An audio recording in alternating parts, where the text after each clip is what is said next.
আজকে অনেকেই বলে, আমার নিজের বউ বলে যে পুরুষ মানুষের জীবনটা কি। তো আজকে একটা বৃদ্ধ লোকের মুখে পুরুষ মানুষের জীবন কাহিনী শোনা। গাধাকে সৃষ্টি করার পর তাকে বলা হলো সকাল থেকে সন্ধ্যা পর্যন্ত তাকে ক্লান্তিহীন পরিশ্রম করতে হবে। সারা জীবন তাকে পিঠে ভারী বোঝা বইতে হবে, খেতে পাবে শুধু ঘাস, আর তার মাথায় কোনো বুদ্ধি থাকবে না। তার আয়ু হবে 50 বছর। গাধা করজোড়ে সৃষ্টিকর্তাকে বলল, আমি এত বছর বাঁচতে চাই না, আমাকে 20 বছর আয়ু দেওয়া হোক। সৃষ্টিকর্তা সেটাই মঞ্জুর করলেন। কুকুরকে যখন সৃষ্টি করা হলো তখন তাকে বলা হলো যে সে হবে মানুষের সবচেয়ে বড় বন্ধু, কিন্তু সে খাবে মানুষের উচ্ছিষ্ট, এবং তার আয়ু হবে 30 বছর। কুকুর সৃষ্টিকর্তাকে বলল, আমি এত বছর বাঁচতে চাই না, আমাকে 15 বছর আয়ু দেওয়া হোক। সেটাই মঞ্জুর করা হলো।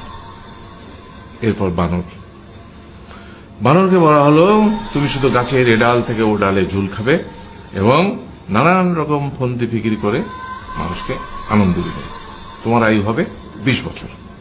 বানর বলল, আমি 20 বছর বাঁচতে চাই না, আমাকে 10 বছর দেওয়া হোক।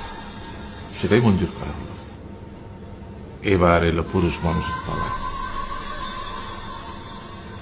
তাকে বলা হলো যে তুমি হলে প্রাণীকুলের মধ্যে সবচেয়ে বিচক্ষণ এবং বুদ্ধিমান, সেই জন্য তোমাকে প্রাণীদের শিরোমণি করা হলো এবং তোমার আয়ু হবে 20 বছর। তখন পুরুষ মানুষ বলল, করজোড়ে বলল সৃষ্টিকর্তাকে যে 20 বছর আয়ু অত্যন্ত কম, হে প্রভু, আমাকে ওই গাধার, সে যে 30 বছর আয়ু চায়নি, সেটা আমাকে দেয়া হোক।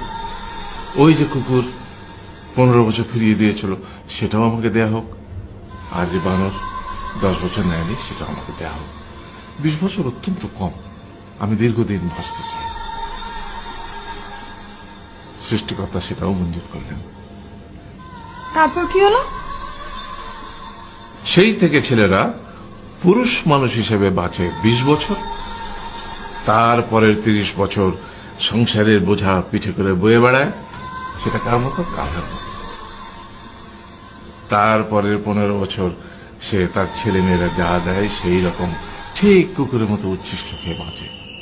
আর তারপরে বৃদ্ধ বয়সে ঠিক বানরের মতো, যেমন গাছের এডাল থেকে ওডাল ঝুল খায় বানর, তেমনি এই ছেলের বাড়ি থেকে ওই ছেলের বাড়ি, আর নানান রকম ফন্দি ফিকির করে তার নাতি নাতনিদের আনন্দ দেওয়ার চেষ্টা করে।